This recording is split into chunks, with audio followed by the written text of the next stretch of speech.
Welcome to Chandwell. My name's Michael and I'm building this model of a run-down West Yorkshire town set in 1993.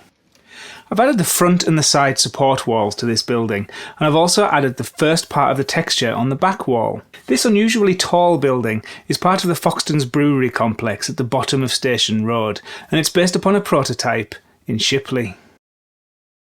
Here's a look at how I completed the front and the side of the restaurant, and how I got the basic texture done on the back wall. The tall windows in Shipley reveal a false ceiling and the backs of long curtains. I decided to skip the false ceiling and go straight for the long curtains. I cut pieces of scale scenes curtain texture and mounted them to the back of the inner support pieces.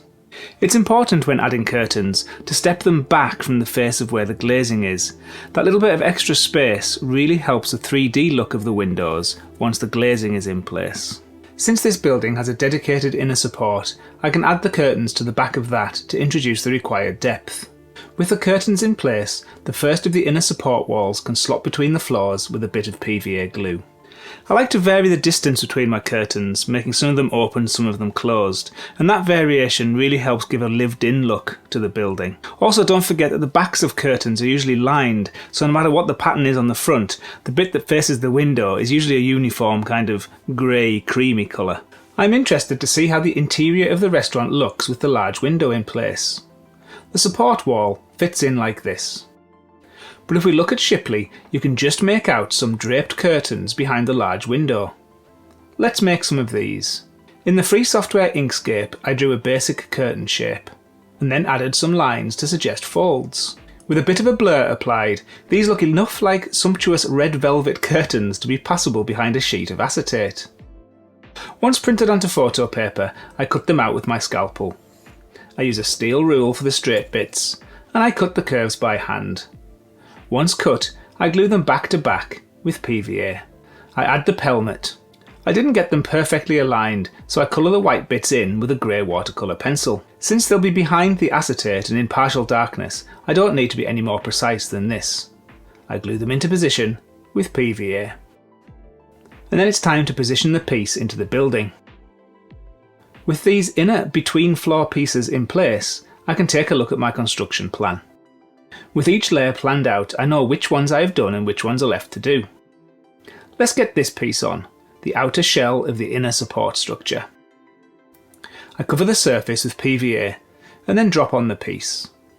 This piece has large rectangles instead of windows. We'll see why next week.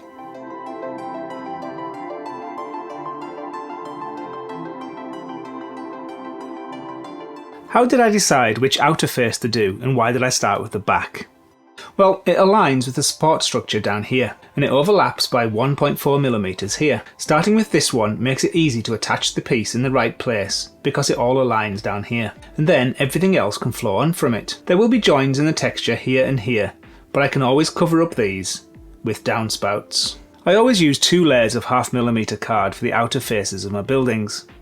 This is because it's easier to cut more accurately than the 1mm card, but it also allows me to recess the glazing into the walls to keep a more realistic depth to the window apertures on the outside. As usual, I stick the printed parts to the card using sticky labels. I love it when a piece fits perfectly onto a scrap piece of card.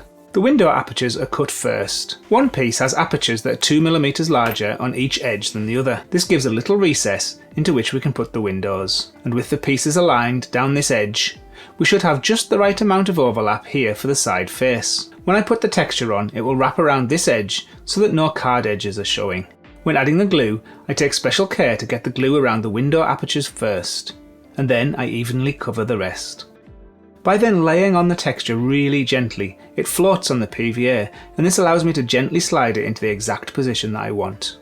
I'm left with little flaps to fold around the holes. I score them with the back of my knife, apply PVA, and then use my crochet hook to tightly fold the flaps around the card.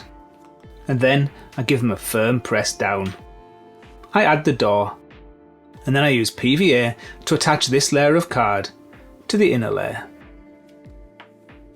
For the glazed windows, I use the sticky label method to make my frames. Here I have some window frames printed onto cheap sticky labels. The elements of the frames are about 0.3mm thick. And here is part of the lid of a box of Christmas Lindor chocolates. I trim the frames, peel and stick. I press the label down quite firmly to make sure it sticks well. Next, using my scalpel, I cut right across the bottom of the frames. I don't go through the acetate, but make sure I just go through the paper. I repeat along the bottom of the first horizontal part of the frame, and then, after moving my ruler up a fraction, I repeat for the top of the frame bar, and then I go along the top of the frame itself. I turn the piece 90 degrees and then repeat the whole thing along the vertical elements. Now the fun part. With the frames crisscrossed with cuts, I use the tip of my scalpel to gently peel away the inside parts. This one was nice and easy. Sometimes a bit is more of a challenge and you risk leaving bits of label on the window. If that happens, don't force it. Just rotate by 90 degrees and start again in a different corner. It will almost always come out properly. I pick away the last couple of pieces. Perfect. I use the larger knife to trim the windows and cut them to size. I'd measured them to exactly fit the recess in the building's face. This helps with alignment. I just add PVA and then I drop the windows into place. That will do. With all the windows in the face, I cover the inner support with PVA and then drop the face on top. A couple of clamps help here. But in the end, I decided that a heavy book was the better option. So that completes the basic rear face of this building, and it's starting to look really good on Station Road. Here's a reminder of what I'm actually trying to achieve on Station Road. If you found this video useful or entertaining, I'd really appreciate it if you press that thumbs up button for me. Next week then, we'll be looking at the more intricate front and side face of this building. So until then, thank you for watching, take care, and I'll see you next time.